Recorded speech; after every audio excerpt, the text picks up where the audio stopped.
What's going on, YouTube, man? It's time for me to speak out about this because, guys, I've been hearing this topic come up every day after day.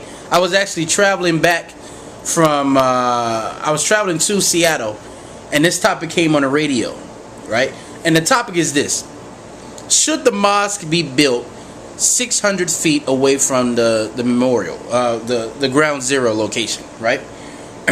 Now, before I even get into this video, I am asking that everyone that listens to this video listens with an open mind, okay?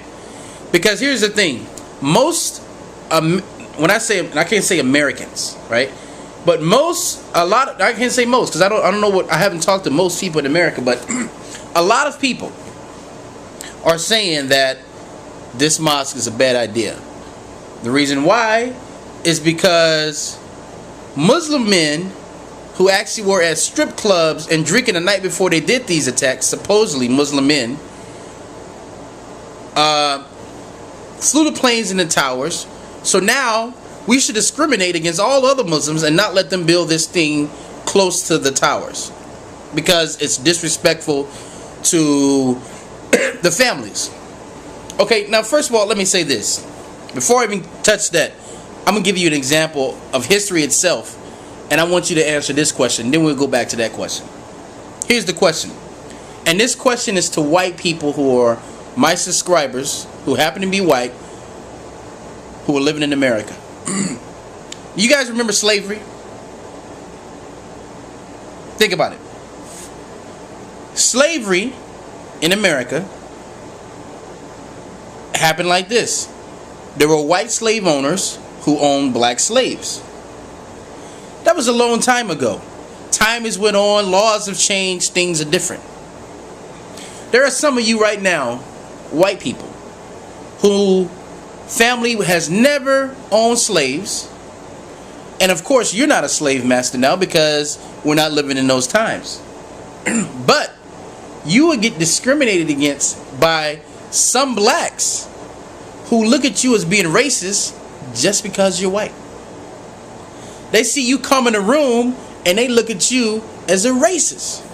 There are some white people right now that are afraid to go in all black establishments because of how they will be treated. How they will be treated. They think that they will be treated unfairly because people will judge them based on their color, not on who they really are. And even if you tell them you're not racist and you say, hey, I have one black friend, or you say a comment like that, they still will not believe you because they're judging you on a few whites that happen to be in the South and other places who own slaves. So they automatically think you're that. Now, think about it, whites. How does that make you feel? Some of you are angry inside right now because you're tired of black people saying you have all the jobs, you're the man, and you're discriminating in jobs, you're discriminating in every shape, form, or fashion just because you're white. You can't even say what you want to say on television, or comedians can't even say what they want to say, or because if they say something, the NAACP will march in their hometown. They're afraid. Radio disc jockeys all across the world are afraid because of something that happened many years ago. Now let's take this to 9/11. You know who are the new white people in the world today? Muslims. Because guess what? Just like that story, pious Muslim people didn't fly those planes into that tower. Those were Muslims also that died in that tower, along with Buddhists and Christians and Catholics and many other faiths died in those towers. And there are millions of Muslims today that would love to strangle Al-Qaeda. Love to strangle them. But people are thinking with emotions now. This is what they're saying. We don't want Muslims to put this mosque here because it's a bad taste in their mouth. And they are mad that Barack Obama and other people are standing behind these statements. But let me talk to religious people for a second. There's this thing they call forgiving. that we all forget about at times of sorrow. We forget about it. Right? That imam who's going to be in charge of that mosque, if it's built there, right, has cooperated with the FBI in counterterrorism. Now, an imam is the equivalent of a preacher or a minister. Same thing.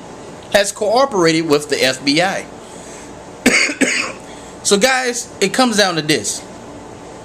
If we send a message to say, hey, we're not letting Muslims build a church there or build a mosque there, what kind of messages you think that's going to send to all the Muslims in America and across the world who are pious, who are kind? That's like me saying that if a guy goes out and shoot up a school and his religion happen to be Christians, we need to boycott all Christian churches, and anybody that's Christian, we don't want to have anything to do with them. That's also like me saying that, hey, my sister, if she's killed by a white man, that I should hate all white people based on one man's actions. I have another question for you guys. Do you guys discriminate as a group? Do you let a couple individuals tell you how a group is? See, that's one problem we have in America. A lot of the reasons why people can't come together is because we have this preconceived notions of how people are going to act based on a few individuals. If that is your thinking, I beg you to stop it today. I beg you to get a passport, go out, travel, see the world, and see that there are more than one way to do things. See that Muslim people aren't bad people. See that Buddhist people aren't bad people. Christian people aren't bad people. Understand that we have similarities, but we also have differences, and we should respect them. We should respect them. I can't say that, hey, just because I believe this, I want to put my beliefs on you and you need to believe. These guys were idiots that went into that tower. Idiots. I mean, think about it.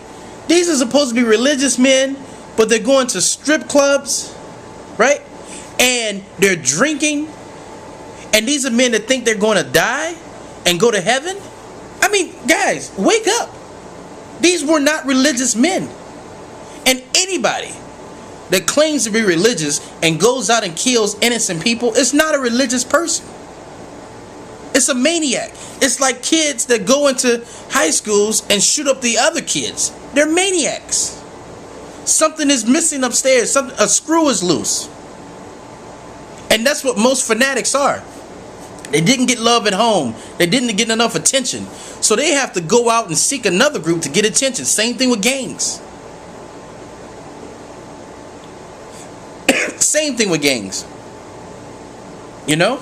So guys, let's have a moment of peace here. That mosque there is not going to ruin everything. You knew who your loved one was. You knew who your spouse was. It's not going to change anything. If anything, we're so quick to look at the negative in it. Let this be a way for Muslims to come together with other faiths, and let's heal together. We just automatically see Muslims next to the memorial, bad. No, Muslims next to the memorial, good.